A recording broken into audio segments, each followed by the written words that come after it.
Aqui, eu gosto muito de assistir filme, né? E normalmente para um filme ele ser bom, os roteiristas, as pessoas que escrevem o filme, eles utilizam algumas técnicas, vamos colocar dessa maneira. Então, em filmes de heróis, existe um conceito que os escritores usam chamado arquétipo. Arquétipo. Mas o que é arquétipo? Calma.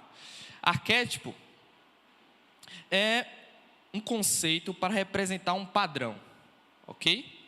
Um padrão de comportamento associado a um personagem. Vou dar um exemplo. Quando a gente vê um cachorro, um arquétipo de um cachorro, quando a gente vê um cachorro, o que é que a gente imagina? O melhor amigo do homem. O cachorro é o melhor amigo do homem. Então, se a gente vê um cachorro em um filme, em uma história, a gente já sabe que provavelmente vai representar ser o melhor amigo do homem ali. O que é um arquétipo de Hitler? Quando a gente olha para Hitler, o que é que a gente pensa? Ah, foi o quê?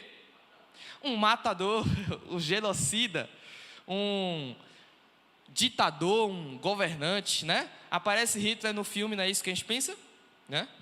Então, um arquétipo é algo que a gente olha para aquele símbolo, para aquele personagem, e logo vem algo na nossa mente. Então, dito isso, as pessoas que escrevem um filme, elas, quando escrevem um filme de herói, elas já esperam que quando a gente assista aquele filme de herói, a gente olhe para aquele herói, seja um Superman ou algo do tipo, e já espera, eles querem que a gente já espere que aquele herói vai se sacrificar. Qual é um arquétipo de um herói? Sacrifício. Salvar uma pessoa boa. Destruir o mal. Então, qual é o arquétipo de um herói no filme? O que é que a gente já espera de um herói em um filme? É que ele salve o cidadão bom, a mocinha no castelo que o dragão está querendo matar. E o herói vai lá e mata o dragão, destrói o vilão, destrói o mal e salva a pessoa boa. Então, o arquétipo de um herói normalmente é esse, salvar pessoas, né? Então, nos melhores filmes de herói, a gente sempre pode esperar isso, né? Senhor dos Anéis, Crônicas de Nárnia, Superman, sempre é assim. Um herói que quer salvar as pessoas boas e destruir o vilão, o mal, né? Mas no Evangelho, acontece algo que em nenhum filme a gente vê. Acontece algo inusitado. Acontece algo que está muito acima da imaginação humana de escrever algo nesse sentido. O que acontece na história do Evangelho é algo sem precedentes. É algo que não tem nenhuma outra história. E é um pouco sobre isso que nós vamos conversar essa noite. O título dessa pregação, dessa mensagem eu coloquei, é Louco Amor. Louco Amor. Né? Abram comigo em Êxodo 32. Êxodo, segundo livro da Bíblia, logo no início, capítulo 32, versículo 30 ao versículo 32. O que eu quero fazer com os irmãos é que a gente possa olhar nas Escrituras exemplo de pessoas que tiveram esse arquétipo de herói, que deram sua vida em favor de outros, até chegarmos em Cristo no final.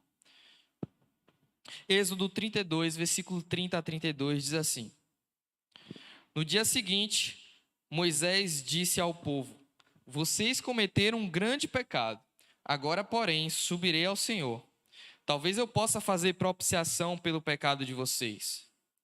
Então Moisés voltou ao Senhor e disse: o povo cometeu grande pecado, fazendo para si deuses de ouro. Agora, pois, perdoa-lhe o pecado, Senhor, deles.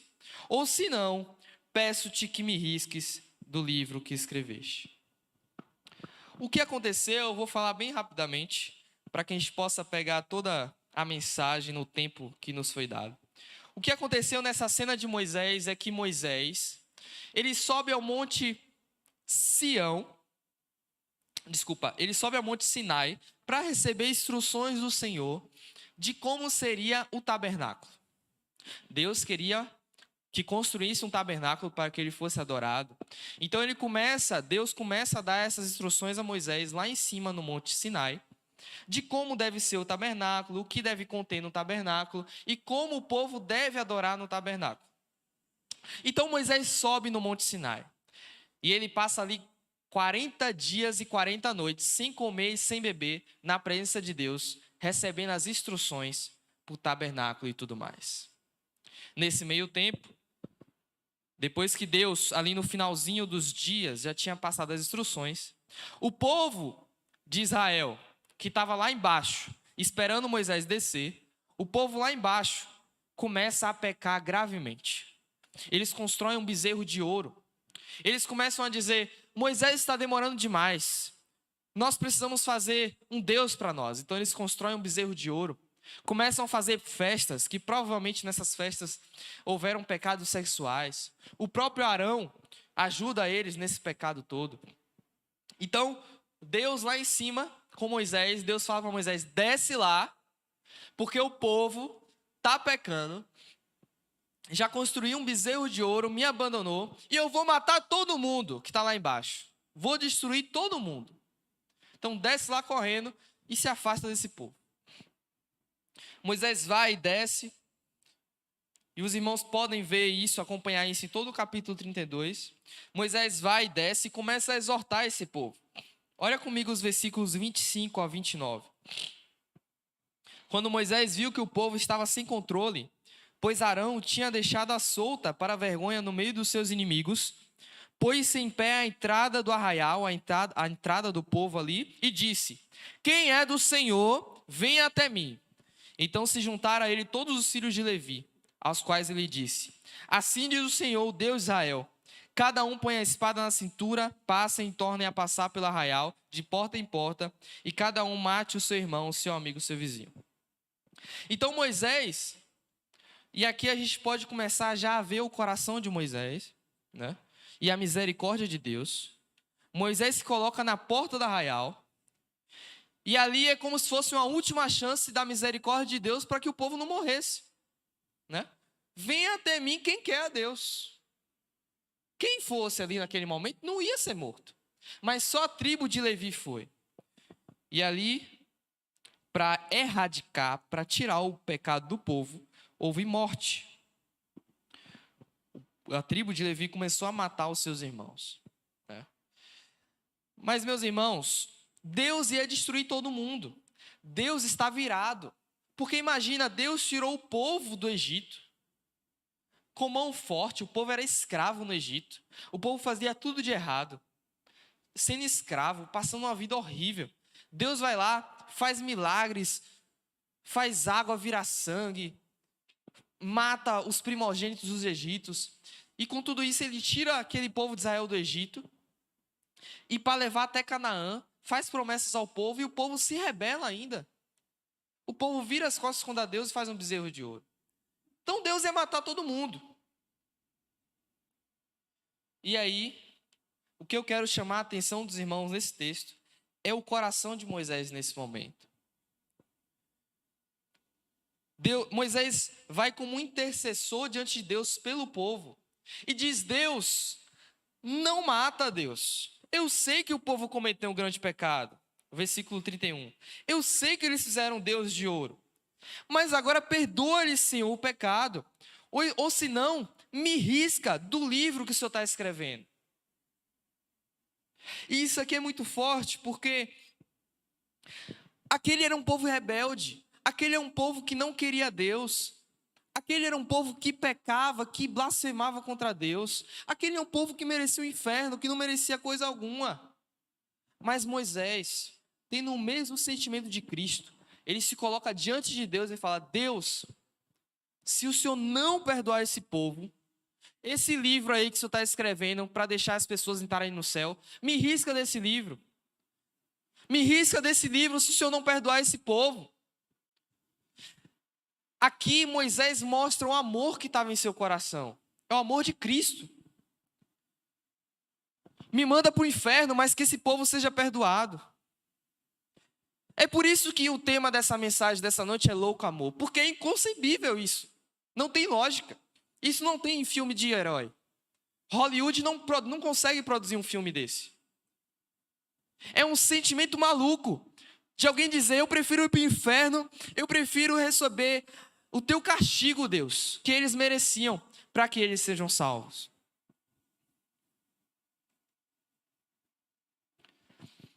Agora, olha comigo outra pessoa que teve esse mesmo sentimento. Abra comigo em Romanos 9. Romanos 9, versículo de 1 a 3.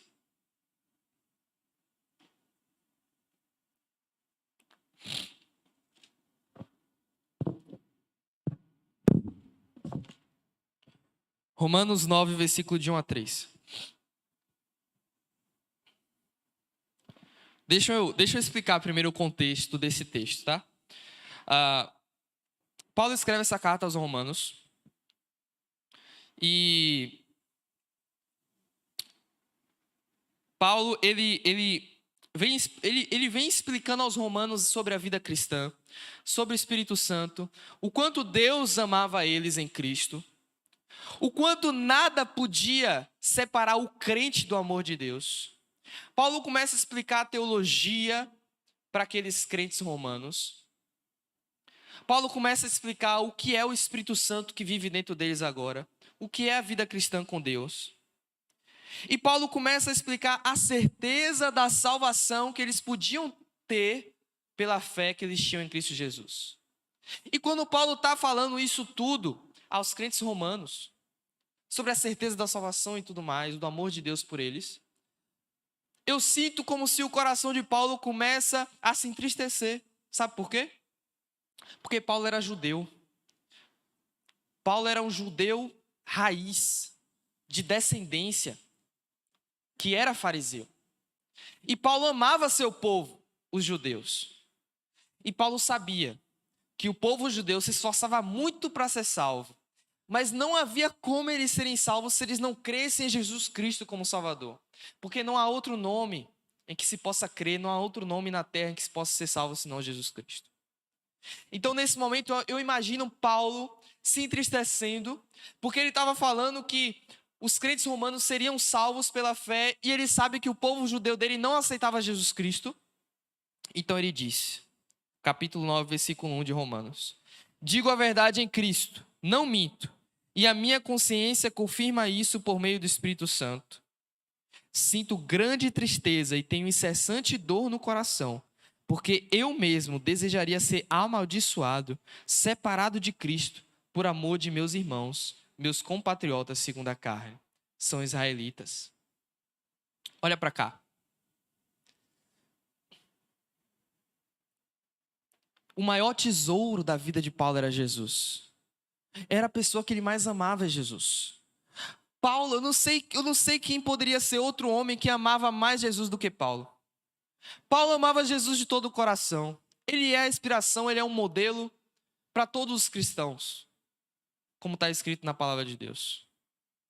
E agora nesse texto, Paulo está dizendo, versículo 3, que ele preferia ser amaldiçoado por Deus, separado de Cristo Jesus, por outros, pelos judeus que rejeitavam a Jesus, pelos judeus que odiavam a Jesus e que matavam os cristãos.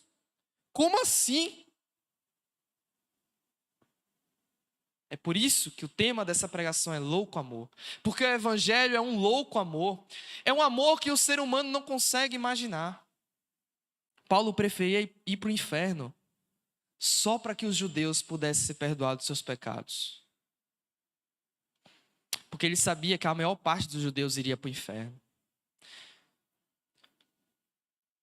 Agora, para finalizar, vamos ver aquele que é o nosso exemplo maior e absoluto, Jesus Cristo. Romanos 5, abra comigo em Romanos 5, na mesma carta. Volta algumas páginas aí, Romanos 5, versículo 6 ao 8. Romanos 5, versículo 6 ao 8. Volta só algumas páginas. Ok? Paulo vai dizer assim: porque Cristo, quando nós ainda... Versículo 6 a 8, capítulo 5. Porque Cristo, quando nós ainda éramos fracos, morreu a seu tempo pelos ímpios. Ou seja, quando nós ainda éramos pecadores, morreu a seu tempo, no tempo certo, pelos ímpios, que nós éramos. Versículo 7. Dificilmente alguém morreria por um justo. Embora uma pessoa boa, alguém talvez tenha coragem para morrer. Ou seja, Paulo está dizendo assim, ó, presta atenção. Paulo está dizendo assim, ó.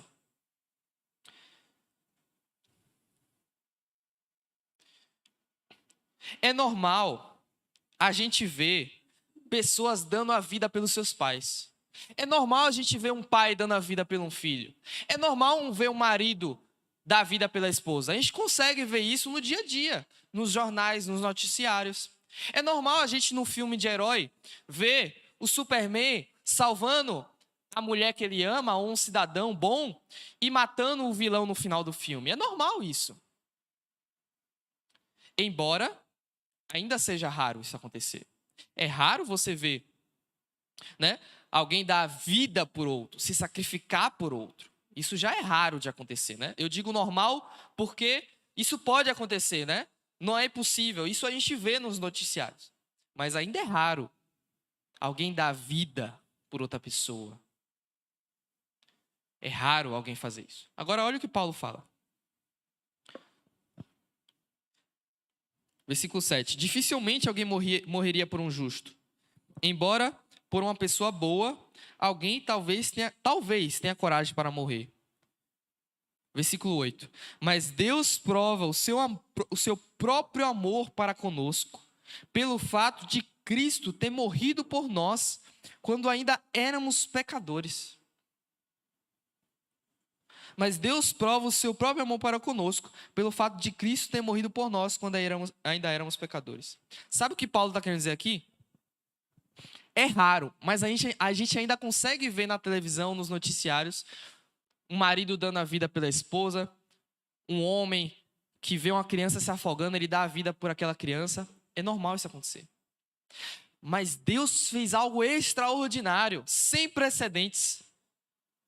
Jesus deu a vida pelo vilão da história. Jesus deu a vida por aquele que devia ser morto. Jesus deu a vida por nós. É como se uma pessoa boa, que sempre fez tudo bom, visse Hitler matando milhões de judeus e ainda dasse a vida por Hitler. Visse Hitler se afogando, sabendo que aquele era o homem que tinha matado milhões de pessoas, e ainda ia lá, pulava na água, salvava Hitler. É exatamente isso que o apóstolo Paulo está dizendo nesse texto. E quem é o vilão da história? Quem é o Hitler da história? É eu e você. É eu e você. Nós pecamos contra Deus, merecemos o inferno, merecemos a condenação, a ira de Deus. E Jesus, não tendo por usurpação ser igual a Deus, a sua posição de Deus, se fez homem. Nasceu da barriga de uma mulher. Foi carpinteiro, cresceu. Foi rejeitado pela própria família. Morreu na cruz, e ele já sabia que ele ia morrer na cruz. Para morrer por quem? Para morrer por quem? Por Pedro? Pela bondade de Pedro? Para morrer por o mais religioso dos fariseus? Não, para morrer pelos pecadores, pelas prostitutas, pelos ladrões, pelos salteadores, pelos assassinos, que somos todos nós, é o que a Bíblia diz. É por isso que é um louco amor, porque não dá para ver um amor como esse em nenhum filme, em nenhum lugar, em nenhum jornal, em nenhuma notícia, em nenhum livro. É o amor de Cristo. Essa, de fato, é a maior história de herói que existe. Uma história que o ser humano nunca poderia ter imaginado. Amém? Amém? Será que nós, evangélicos, que fazemos parte da religião do amor, será que nós amamos? Porque nós estamos na religião do amor. Não há outra religião, não há outra filosofia que pregue, que mostre um amor tão grande como o cristianismo. Será que nós, que fazemos parte dessa religião, estamos amando as pessoas? 1 João 4,20 diz: se alguém disser amo a Deus e odiar seu irmão, é mentiroso. Pois aquele que não ama seu irmão, a quem pode ver, como pode amar a Deus que não vê? 1 João 4,8 diz: aquele que não ama não conhece a Deus, pois Deus é amor. Será que nós estamos amando? Amando todas as pessoas, sem acepção? Será que o nosso dia a dia tem mostrado um amor de Cristo sacrificial? Será que quando um visitante chega aqui na igreja, a gente olha para ele e ama ele? Ou será que estamos preocupados com nós mesmos? Será que quando um visitante entra aqui na igreja, a gente está mais preocupado em primeiro falar com os nossos amigos, as pessoas que a gente gosta, do que talvez falar com um visitante que está sem Cristo, está indo para o inferno, e a gente não vai lá falar com ele, acolher ele? Lucas 6,27 também diz assim: digo-vos, porém, a vós outros que me ouvis, amai os vossos inimigos, fazei o bem aos que vos odeiam. Sim, meus irmãos, a religião cristã é fora de lógica. Ela fala para a gente amar até os inimigos. As pessoas que mais fazem mal a gente, no seu trabalho, no seu dia a dia, no seu parente, na sua infância. Jesus fala para a gente amar os inimigos. Os israelitas no deserto, lá na história que eu acabei de contar de Moisés, eles eram inimigos de Deus. Com Paulo, a gente acabou de ver Paulo, os judeus eram inimigos de Deus. Toda a humanidade, no contexto de Cristo, era inimigo de Deus. E mesmo assim, Cristo morreu por nós. E Moisés e Paulo estavam dispostos a fazer o mesmo. Será que nós temos amado os nossos inimigos? As pessoas que nos perseguem no trabalho, as pessoas que falam mal de nós na nossa família, as pessoas que estão dentro da igreja e nos tratam mal. Será que nós temos amado essas pessoas com amor sacrificial? Você tem orado pelos seus inimigos? Você estaria disposto a ver a pessoa que mais fez mal para você na sua vida? Você estaria disposto a ela estar precisando de um dinheiro para ser salva? Ela está sofrendo alguma coisa e você ir lá e no momento que ela mais precisa, você ajudá-la?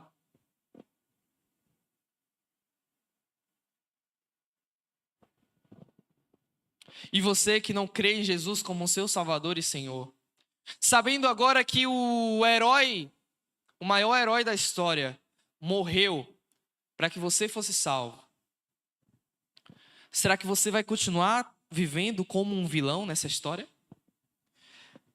Será que você vai continuar vivendo